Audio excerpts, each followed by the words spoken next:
When we are not in the office, we are on a baseball diamond. As a matter of fact, I'm going to tell you guys this. A couple weeks ago, one of our players took a line drive to the face. And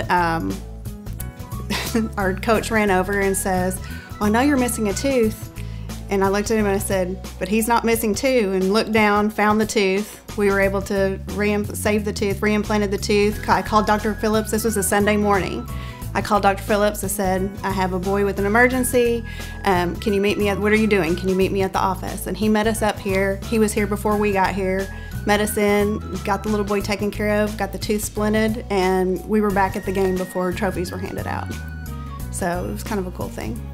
I think that's special. It says something about him, that he'll take that time out of his own, out of his weekend to come up and treat a patient, that, make sure that their needs are taken care of.